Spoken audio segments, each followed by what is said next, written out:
on my screen.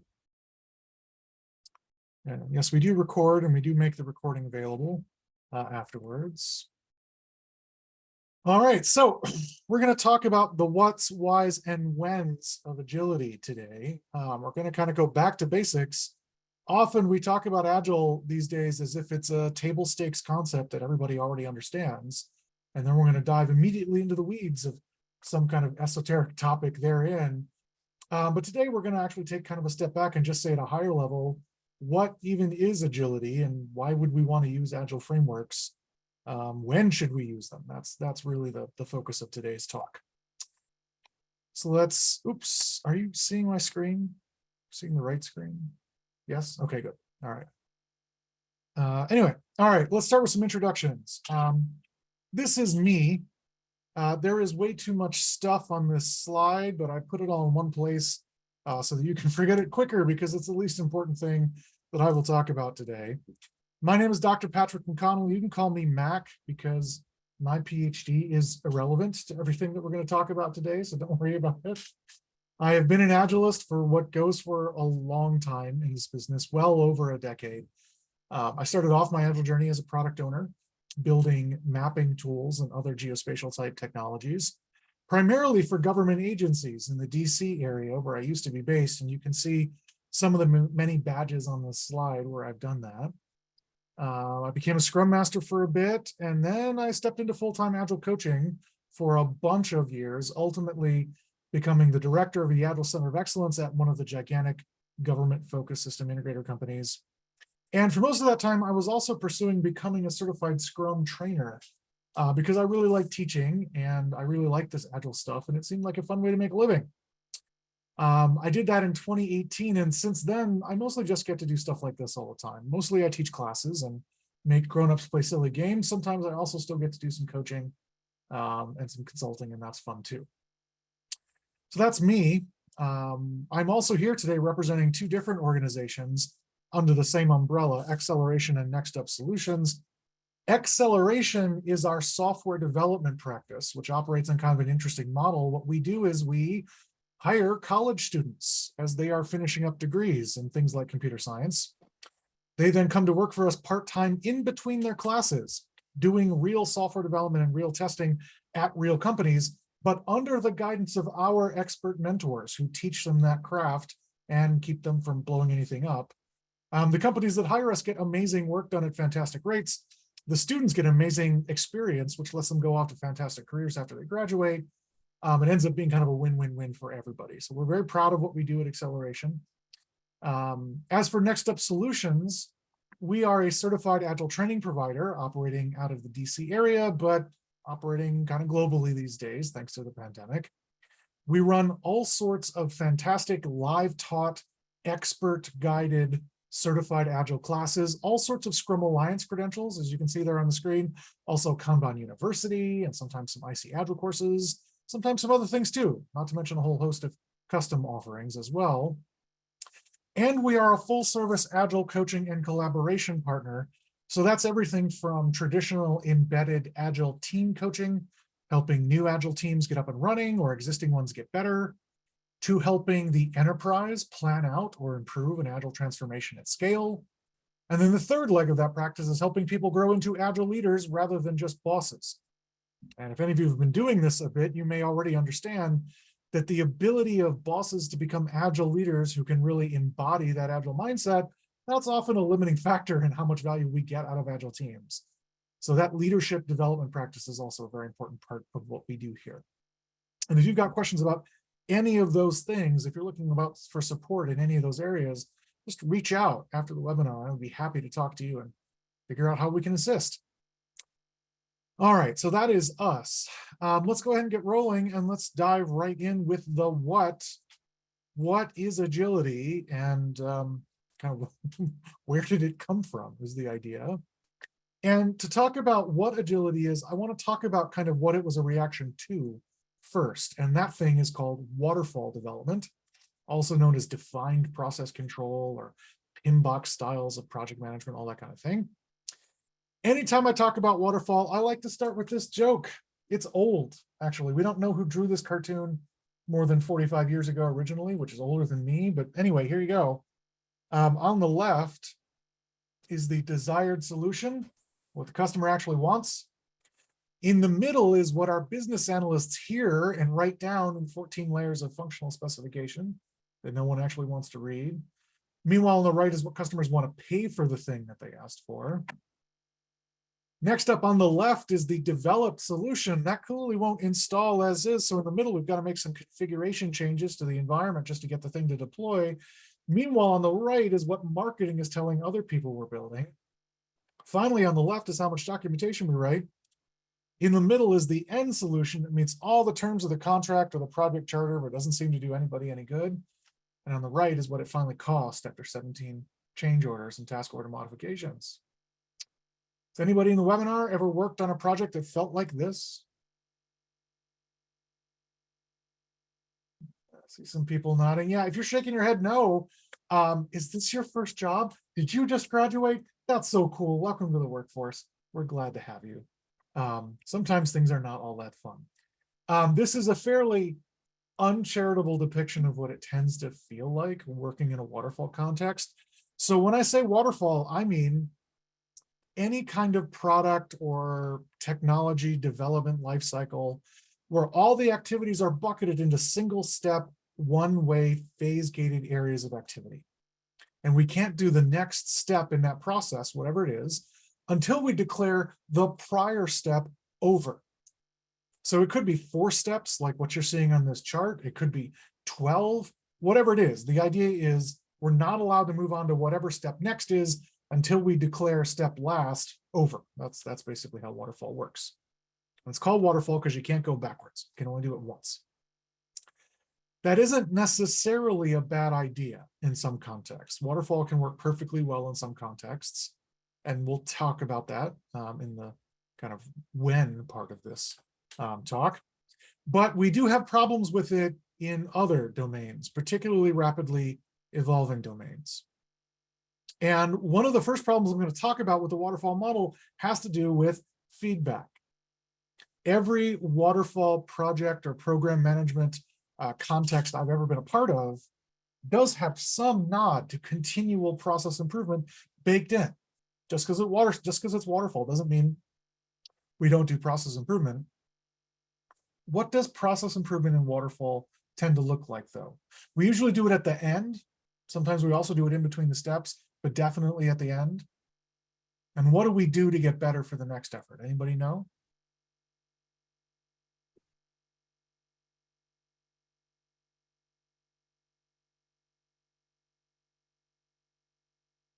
All right, maybe we don't.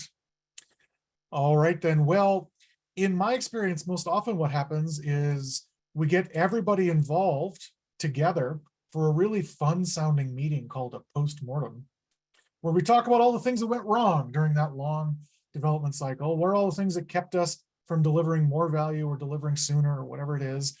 And then we write them all down. And the common euphemism for that is lessons learned. We document those things as lessons learned. And what do we do with lessons learned? Well, we print them out and we put them in a very nice binder. And then we put the binder on a very handsome shelf. And then that's it. There's no step 3. Nobody ever comes back and reviews those things. And the reason nobody reads them is not because we're lazy or because we hate reading or anything like that. It's because they aren't really much use to us in the next thing. The generalizable learning that we might translate from one effort to the next, those weren't the things that tripped us up. Those weren't the lessons we had to learn in that last project. No. All the lessons we had to learn were very specific to building whatever that thing was and delivering it into that particular context.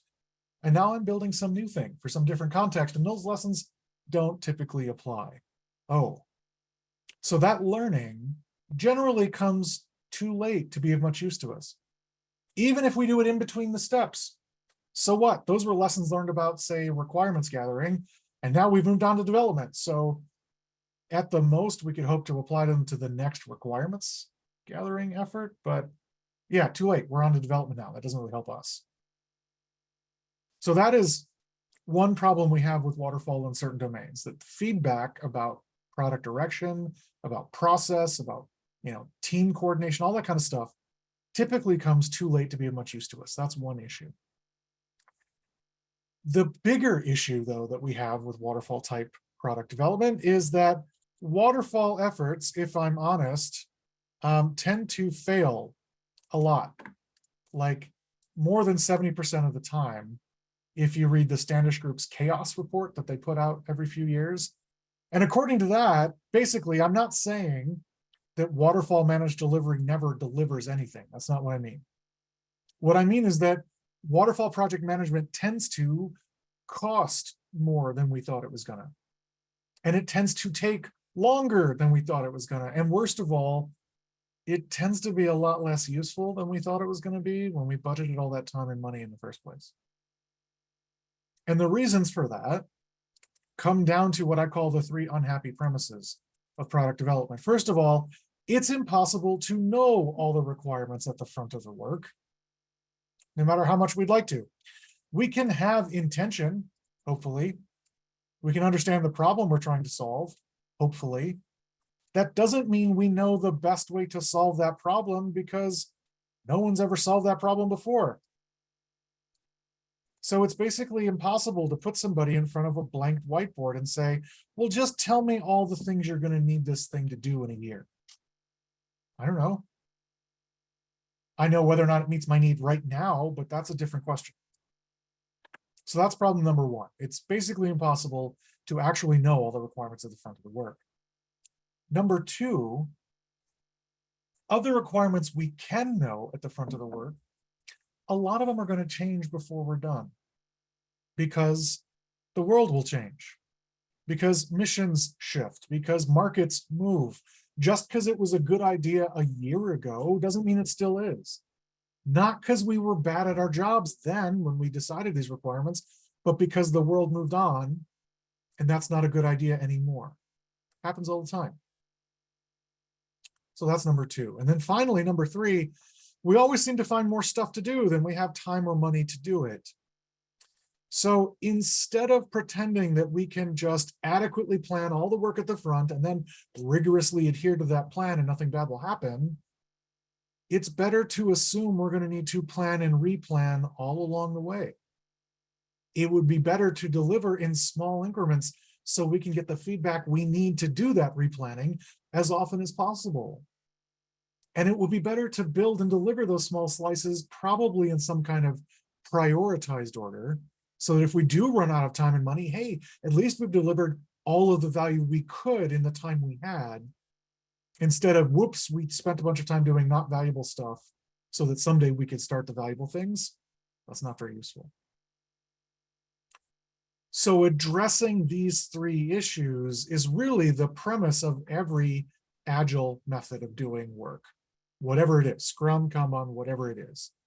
It's the same kinds of activities we might be doing in a waterfall structure, but instead of doing them as one-time serial phases, we do them over and over and over and over and over in tiny loops. We define a small slice, we build it, we deliver it, we validate it, we get feedback, and we do it again. And because we're doing it over and over in a tiny loop, we can take advantage of the learning along the way in near real time. We can get better at being teams in real time. We can get better at delivery. We can get better at figuring out what even is the product as we go. That's the point of Agile frameworks. That's what they're trying to give us the ability to do. So if we were to compare defined process control approaches like waterfall, PMBOK, Tayloristic style, scientific management, versus empirical process control approaches like Agile frameworks on a bunch of different dimensions, that would look kind of like this. In general, product vision is planned up front in a waterfall style versus we discover it over time in small feedback cycles on the Agile side. How the work gets done, we can typically know upfront in a waterfall approach. And then we're going to match people with certain skill sets to the, that kind of tasking plan. Versus in empirical approaches, we expect different teams might reach similar goals in vastly different ways. And as long as teams reach the outcome we want, we don't really care how they get there. Same for team variation. If I'm doing the same kinds of work in a waterfall context, I'm going to assemble a team that looks the same over and over. 2 developers and 1 tester and 1 BA and 1 whatever. Versus I assume that variation of team composition and skill sets is going to happen in Agile approaches, and that's okay as long as they can get to the outcome. Variations in approach don't matter so much to me. When it comes to making choices, in the waterfall side, especially kind of Tayloristic thinking, decision scope and authority tends to be global and centralized, meaning anytime a choice comes up, the entire organization is going to think about it at the highest levels, and then they're going to make one choice that applies to everybody. As opposed to in empirical approaches like Agile methods, we're going to assume that decision-making is mostly localized and distributed. I want to push decisions down to the lowest, most tactical level I can, to the people doing the work, because they are closest to the information. Does that mean that some teams will make different choices than other teams? Yep, that's okay, because we have alignment on outcome. Alignment on method is less important. And speaking of outcome, what we're trying to pay attention to from the people who are leading or directing these kinds of work, on the defined process control side, on waterfall side, we can focus on efficiency and maximizing output of whatever each step in the process is. Because if the plan is trustable and I maximize output at every step along the plan, then I will get great results. On the Agile side, instead of focusing on output, stuff, busyness, I want to focus on actual impact. I'm always asking my teams to do the smallest thing that will get me the farthest towards my actual goal. And because different teams will take different approaches, excuse me, trying to meter and put them all in the same kind of dashboard tools isn't typically useful to us. Instead, if we just focus on outcomes, things seem to work out. So those are some core differences there in general between Agile approaches and waterfall approaches. Big, broad, buzzword-filled summary then of all Agile approaches. All of them are trying to give us the ability to align and realign about what is most important to customers today. Doesn't matter what we thought was going to be valuable 5 years ago, it's what is most valuable today. That's what we're after. We do that through small, frequent, incremental deliveries, typically which are built by small, highly integrated teams. And every Agile framework has one or more nods to continual small-scale process improvement built right in. How they do it varies from one to the X, but they all have that empiricism baked right in. That's why we call them empirically controlled processes. So that is a fairly high-level nutshell summary of what Agile is in general. For a little more detail, we might look to this thing called the Agile Manifesto for software development. So Agile approaches are not new. Their kind of first, blushes of these things came about starting in the late 80s, early 90s. For a long time, there was not a good word to collectively refer to them. Sometimes people called these lightweight development frameworks. And that did not work for everybody involved. There were people who did not want to be called lightweight developers. They didn't want to go to lightweight conferences. So some of them really kind of bristled at that label. Finally, in 2001, a bunch of people representing different approaches to this got together at a very nice ski lodge in Utah. And they did a couple of things. They agreed to adopt the word Agile as a term to collectively refer to all of their already existing frameworks. So most of the things that today we call Agile came before the word Agile. The word Agile came later. And then the other thing that they agreed to do was to ratify this thing that some of them had been workshopping called the Manifesto for Agile Software Development. It is a very short document. It is just 4 statements about value backed up by 12 supporting principles. That's the whole thing. And if you want, you can still go online to agilemanifesto.org and add your name as a signatory if you want. No one will ever know or care, but you'll know. But at any rate, here's the whole thing. we'll start with the 4 statements about value. As Agile developers, we value individuals and interactions over processes and tools. We value working software over comprehensive documentation. We value customer collaboration over contract negotiation. And finally, we value responding to change over following a plan. With the standard caveat that we're not saying, as Agilists, that there's no value in the stuff on the right. That's not it. We're saying we get more value if we focus more on the stuff on the left. So, for example, it's not that we don't write documentation in Agile approaches. Of course we do. But documentation isn't an end in and of itself. Documentation has no value unless it's accompanying some increment of working software. Similarly, software also doesn't have value without documentation. So we do those things together in real time because they make each other valuable. Similarly, it's not that we don't have plans. Of course we have plans, but we need the ability to adapt our plans when we get feedback that the old plan isn't good anymore. So the ability to respond to change in near real time is a value for us. We want that so that we aren't locked into building a buggy whip that no one wants to buy. That's basically it. So those are the 4 big statements about the Agile Manifesto, and you may have seen those before. One other bit of advice I would give you is that, as I said, this was written over 20 years ago. This was written in 2001. At the time, everybody involved seemed to very much feel that we were talking about approaches for building software. And so you'll see the word software in this document. A lot of people since then, particularly in some frameworks like Scrum, have come to see their approaches as being applicable in a lot of other contexts too.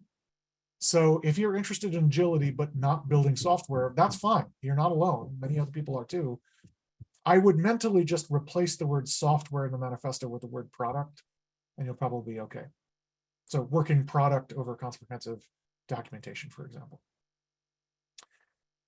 Anyway, so those are the 4 big statements about value. These are backed up by these 12 supporting principles. I'm not going to read through them all individually right now because that would be boring. Instead, depending on time, we may come back and play a little thought exercise with these at the end of this talk. But I'll just point out a few of my favorites before we move on. Number 7, for example, working software or working product is the primary measure of progress, which sounds kind of straightforward, but it's a relatively deep statement. Really, what we're saying is progress reports are not product. Status artifacts are not progress. Somebody's Gantt chart doesn't really do anything. If a thing is 99% complete, but it still doesn't work, that's the same as 0% complete. So nothing matters more than the current state of functional product. That is the real definition of where are we right now. What is done? What works as of today? That's what's done. That's where we are. So that's the idea behind number 7. Maybe my other favorite that I'll point out is simplicity. The art of maximizing the amount of work not done is essential. And with that one, we're not saying we don't want to do any stuff. That's not it. It's not about laziness. It's really just the classic prohibition against gold plating that you will also find in waterfall management materials too. We want to do the smallest thing that meets a need and then move on to the next need. That's the idea. So there you go. That is the entire Agile Manifesto, those 12 supporting principles and the 4 prior statements I showed you. That's the whole thing. Every Agile framework attempts in one way or another to embody this, this notion of what's in the Agile Manifesto. The actual mechanics of how they do that vary from one to the next.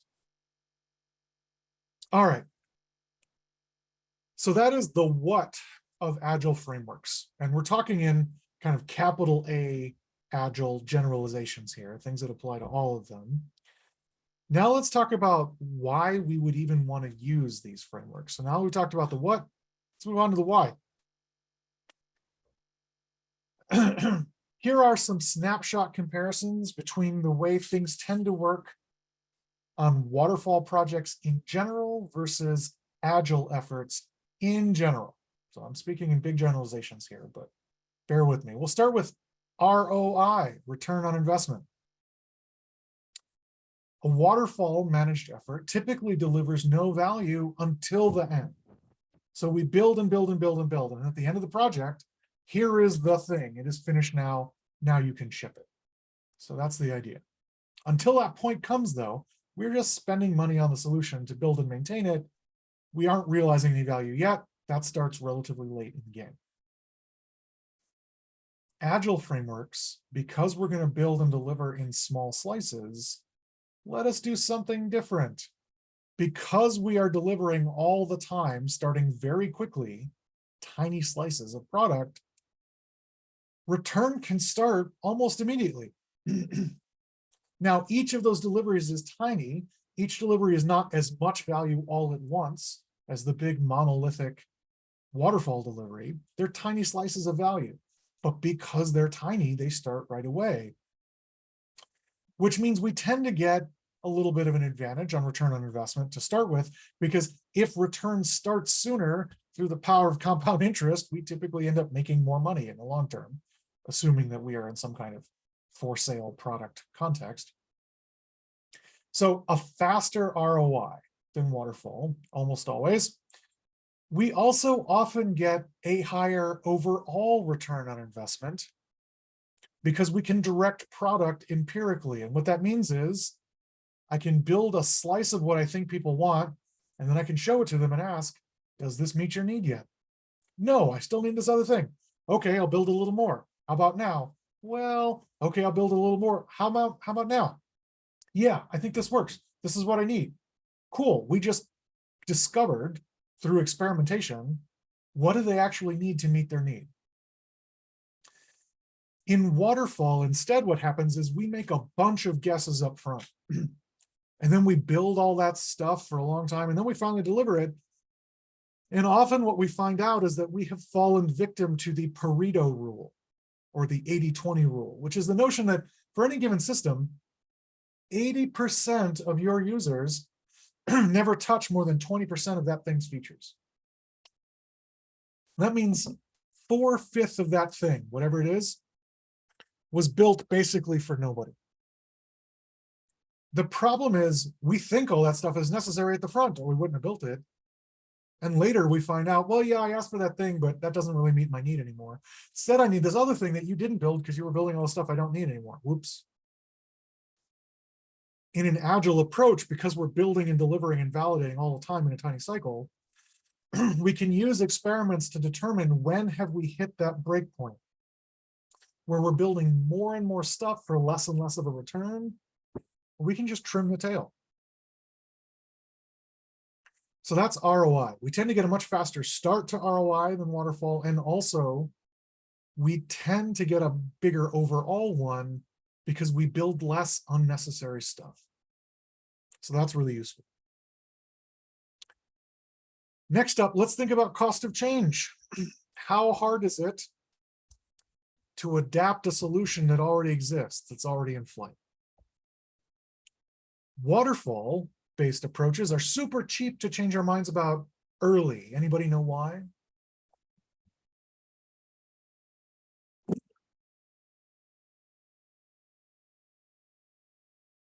All right, I'll give it to you. It's because we haven't built anything yet. We're still in the requirements phase. It's all just hypothetical, mythical unicorn requirements and doors or some other requirements management database or something, or whatever it is. That's it. We can change our minds about that anytime we want to, because it's basically a thought experiment. But as soon as we build component number one, and especially once we build component number two, the cost of changing our minds around some aspect of that structure get really expensive really fast, and then they stay expensive forever.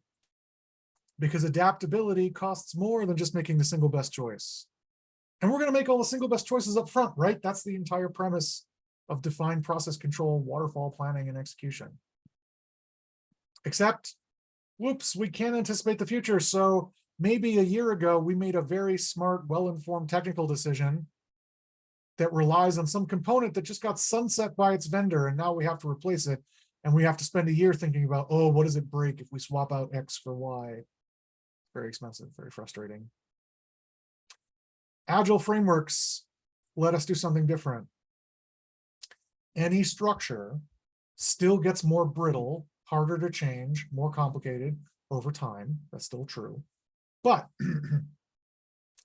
because we're going to commit and deliver vision in tiny increments, all the time we get the opportunity to temporarily put off building some more new stuff in exchange for going back and rebuilding something that already exists to make it easier to change, to make it cheaper, to make it safer, to make it more stable. That's called buying down technical debt. That's the phrase, buying down technical debt. The thing is, it doesn't happen automatically. Even in Agile frameworks, technical debt doesn't buy itself down. Somebody has to choose when would be a good time to spend effort to buy down technical debt instead of building more new stuff.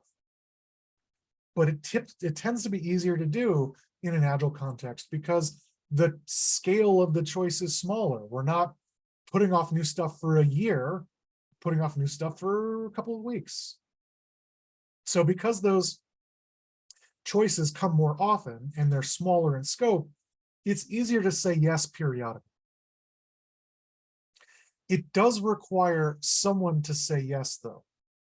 If even in an Agile method, no one ever chooses to buy down technical debt, well, then the cost of change curve for Agile is going to look just like the waterfall one. Things get expensive fast and then stay expensive. So those are my first two kind of cost and return comparisons, ROI versus cost of change.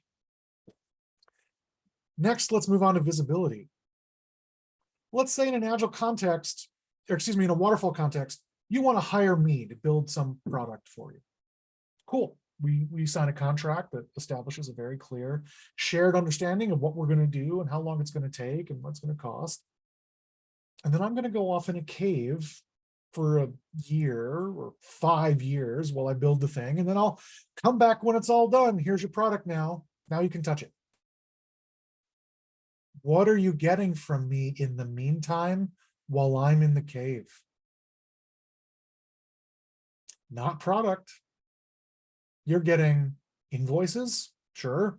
And you're getting whatever else we agreed I have to submit to justify the invoices. So you're getting status artifacts, project schedule metrics, earn value metrics, Gantt charts, status updates that are like 8-page Word docs outlining every action my team took in the last month, but nothing you can actually touch. The problem with all those status artifacts is what they really are is me saying, take my word for it, everything's fine, but you don't really have anything that you can interrogate, nothing you can touch, nothing you can, it's just a lot of take my word for it, everything's fine. Those things are really just proxies of information about status, and you just have to take my word for it. That is a lot of trust to have in me. Agile frameworks force us to behave differently. In an Agile approach like Scrum, that cave basically goes away. Like most Scrum teams typically do 2-week sprints. That means every 2 weeks, I'm delivering potentially releasable slices of functional product. Whether you release them or not is a separate question. That's up to you. But I'm always proving to you what is real, what exists. You don't have to just take my word for it. That's awesome for a bunch of reasons. First of all, we can have a very open and honest and trust-based, transparent relationship. That's cool. But the other benefit is, all those proxies of status artifacts I mentioned in the waterfall approach, those are not free. As the buyer, you are paying someone to build all those progress reports and those Gantt charts and maintain those schedule artifacts. And every dollar I spend on statusing is a dollar I didn't spend on product. So if I can just use product as my indicator of status, I don't need all the proxies anymore. I can redirect that effort and money into more product, or just save that time and money. Both of those are better uses for it. So that's the difference in visibility. And then that's extra important when we think about the interaction between visibility and risk.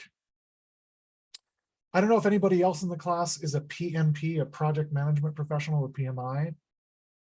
Excuse me, not class webinar, but anyway, as you may know, in order to acquire that certification, you have to take this really annoying exam that kind of requires you to memorize this thing called the PMBOK, the Project Management Book of Knowledge, which sounds way cooler than it is.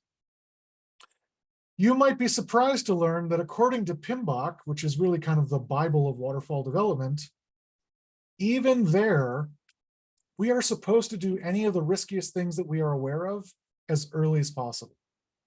Even in waterfall, we should do the riskiest stuff first so that we can adapt the plan if the risky action doesn't work out. Makes sense. Except in waterfall, people often don't do the risky stuff up front, sometimes because they're cheating. Like, oh, we tried to do the risky thing first and it didn't work. Quick, do all the not risky stuff so we can move the needle on all these Gantt charts that we have to submit to the customer. That's how you get a project that goes from like 0% complete to 85% complete in a week. Awesome. And then it stalls. And like 6 months later, they're at 86% complete.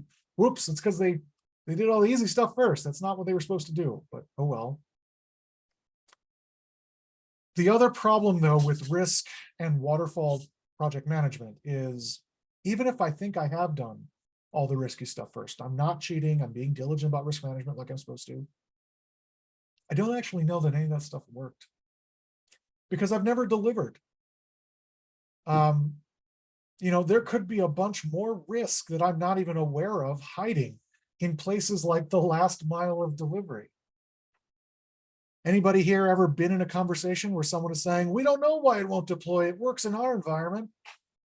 Oops. That's what I mean. We thought we had a functioning, ready to ship product. It turns out it won't install in the target environment. Whoops.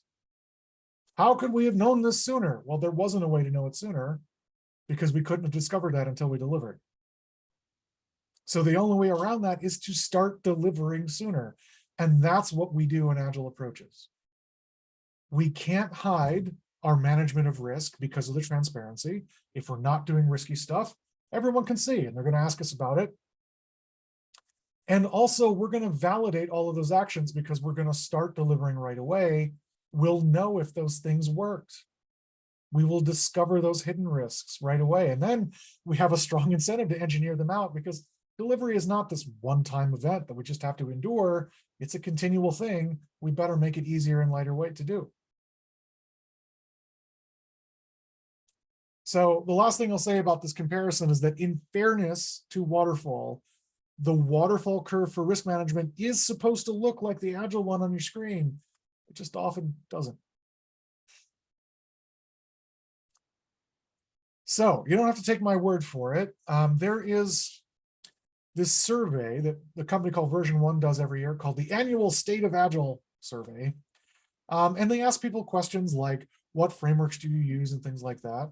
Here are the results from the most recent version, the 16th one that they put out this year, which means they asked these questions last year, but anyway, that's how it works.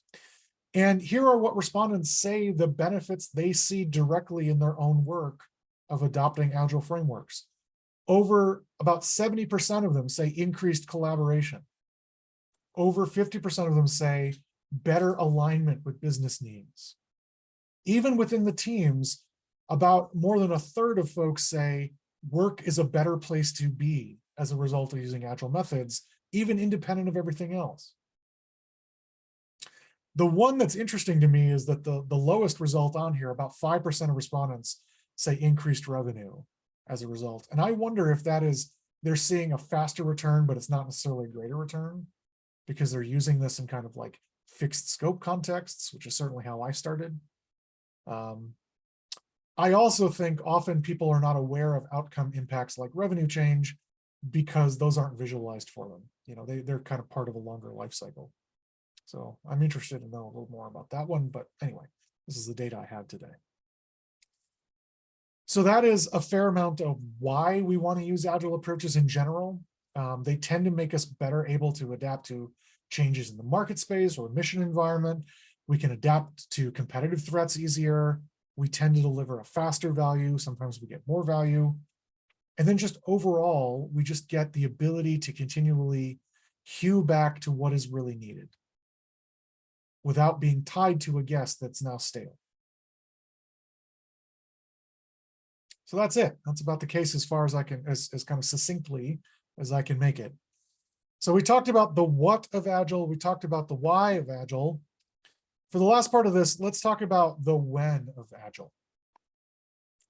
So when should we use an Agile method? Which one should we use? And the when for me really comes down to how much is our work subject to the 4 conditions of VUCA, which sounds kind of like a cool acronym. VUCA stands for volatility, uncertainty, complexity, and ambiguity. Volatility is how quickly is the environment that we're in changing? You know, are things relatively stable? If we make a plan 3 years ago, it's likely to still be a good plan today. That's pretty low volatility. Are we having instead to nimbly adapt day by day to where the market is moving? That's very high volatility. Uncertainty is how hard is it to figure out, are we winning or losing right now? Can we tell if we are out competing our competitors? Do we even know who our competitors are? If we don't, that sounds to me like a fair amount of uncertainty. Complexity has to do with the sheer number of features and the relationship between those features in the environment that we need to understand. Is it relatively straightforward? We sell a thing, only 2 other people sell a thing. We're all competing for the same market. Okay. Or are there many, many, many interrelated economic factors we need to be aware of? All these kind of other things. That's high complexity. And then the last one, ambiguity, has to do with how hard is it to even understand correlation versus causation. If we do a thing and that changes the results, is it because we did the thing or something we are not measuring changed the end output? That's what we want to know. So those are our VUCA conditions, and your work might be high on all of them or high in one and not another. Maybe it's low in all of them. I don't know, whatever it is. Generally speaking, the higher those VUCA conditions, any one of them, the better we tend to be if we adopt an Agile framework. If things are relatively stable and knowable and simple rather than complex, that kind of thing, thinking about doing the work as we're going to plan it all up front and then manage that plan, that's fine. Waterfall approaches in those kind of circumstances do quite well. They can be very efficient. They can deliver value. They can be timely. That's what we want. But where any of these VUCA conditions start to ratchet up, Agile frameworks give us the ability to adapt. That's really where we want to be. Now, there's no one, the right Agile method. There are many different ones. None of them are necessarily superior to the other. The reason there are different ones is that they have different mechanics. They make different assumptions. That means they suit different work. Scrum is far and away the most commonly used framework. And here again, you see some results from that most recent State of Agile survey that I mentioned, where at the moment, as of last year, over 80%, almost 90%, 87, I think is the actual figure, 87% of respondents say that they have Scrum teams in their organization. So almost every organization in the world, more than 4/5 of them, if they are doing some kind of Agile, they are probably doing Scrum. Many of them are also using Kanban, which is the next most popular. More than half of organizations with Agile teams say that they are using Kanban. So those are the 2 most common approaches. And generally, there's no problem with having an organization that has some Scrum teams over here and some Kanban teams over there. You see that all the time. The reason for that is because Scrum and Kanban have different mechanics. They make different assumptions. There are some types of work where we'd want to do one and other types of work where we might want to do the other. Other approaches you might hear up here, about 1/3 people say they do Scrum-Ban, which is sort of a hybrid approach between Scrum and Kanban. Further down that list, you'll see things like extreme programming. One thing that's interesting to me is 1/5 of the respondents say that they do iterative. That just means we do work in a small cycle. That is not necessarily any approach, but that's really interesting to me. Then we could bundle up pretty much every other Agile approach down there in the other bucket. But still, far and away, Scrum and Kanban are the two most commonly referenced approaches. And when we think about when we might want to use one or the other, or when we might want to use Agile at all, here is the context that I kind of like. Imagine we could parse all work on two dimensions, what and how. My what dimension is how perfectly can I understand in advance what it is we're going to need to do in the future. At 100% on what, I can come up with my single best plan and I'll never have to change it. On 0% on what, I can have no plans. I just have to be ready to react because I have no control over the future. So I'm entirely responsive. That's my what dimension. My how dimension is once I understand what the next thing it is that I need to do, how well can I know in advance the best way to get that thing done? At 100% on how, anytime I get a request, I can go to the bookshelf, pull off the standard operating procedure for that type of thing, follow those 12 steps, it'll always exactly work. On 0% on how, I can have no standard operating procedures. Excuse me. I can't necessarily even have best practices because everything I'm given is new in a new way, and figuring out how to do it won't help me for the next thing because it'll be new in different ways. So those are my two dimensions, what and how.